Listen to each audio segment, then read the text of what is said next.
उसको मिलते हैं। तो राजा परीक्षित ने कहा कि भगवान उसको मिलते होंगे जो पढ़े लिखे होंगे। बोले और? कहा या तो भगवान उसको मिलते होंगे जो दिन में 4 बार नहाते होंगे। कहा अच्छा और? तो बोले भगवान उसको मिलते होंगे जो धनवान होंगे। कहा और? तो बोले भगवान उसको मिलते होंगे जो ऊंची जाति के होंगे।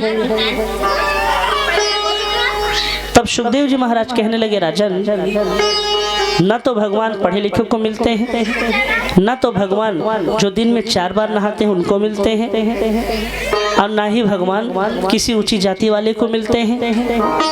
भगवान उसको मिलते हैं जिसके अंदर भाव होता है, जिसके अंदर श्रद्धा होता है। राजा राम के साथ जितने भी कोल और भिल्ल थे वो तो 2-2 महीना 3-3 महीना नहीं नहाते थे, तो फिर भगवान क्यों मिले?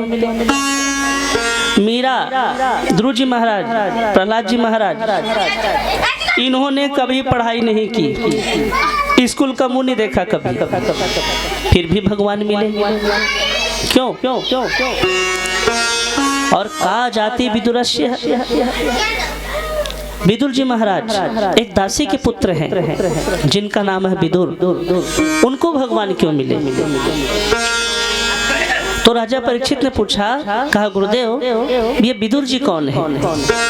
बोले विदुर जी महाराज को कौरवों के वंश में मंत्री का पद प्राप्त था। वो मंत्री थे कौरवों के वंश में। तो एक बार विदुर जी महाराज ने धृतराष्ट्र से कहा कि राजन आज मैं तुमसे कुछ कहना चाहता हूँ। कहा बोलो? बोले आपके वंश में जो ये दुर्योधन पैदा हुआ है ना, ये ठीक नहीं है। राजन तुम्हारे कुल का नाश कर देगा ये ठीक नहीं है। और तुम लोग पांडवों को लाक्षागृह में मत जलाओ। 5 ठो पांडव हैं, 5 ठो गांव दे दो, और जितना भी राजपाट है सब तुम लोग रख लो। धृतराष्ट्र जी से जब विदुर जी महाराज इन बातों को कह रहे थे तो छिप करके दुर्योधन बातों को सुन रहा था। दुर्योधन सामने आ गया, कहा क्यों विदुर जी, हम कलंक हैं, हम कुल का नाश कर देंगे।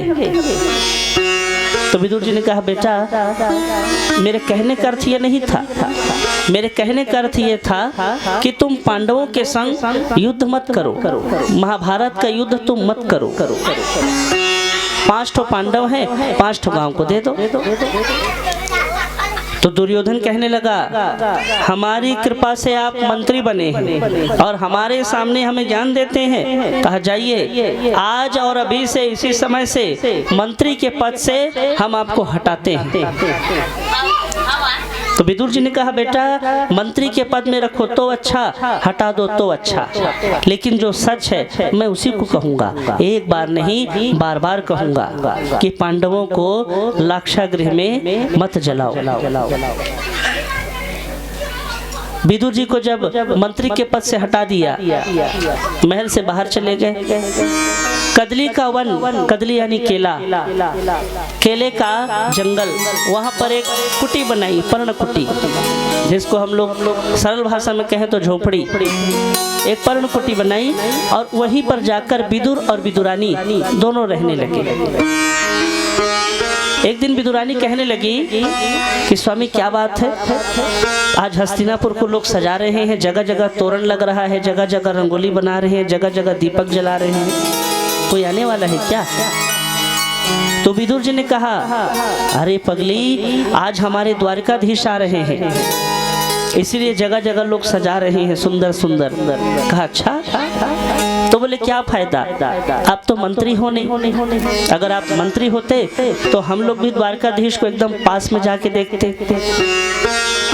तो विदुर जी ने कहा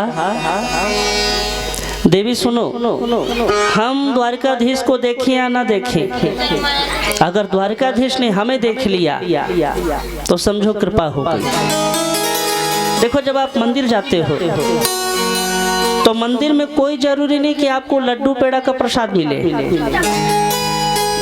मंदिर में जाते हो आप, दर्शन हो गया ना, थोड़ा सा जल मिल गया, महाराज जी ने आपको जल दे दिया, तुलसी दे दिया, वही प्रसाद है। बहुत सारे लोग ये ठान के रखते हैं कि नहीं अभी तो प्रसाद मिला ही नहीं, हमको लड्डू चाहिए, बूंदी चाहिए, पेड़ा चाहिए, आटा का प्रसाद चाहिए। तो मंदिर में अगर जल मिल जाता है वही प्रसाद है।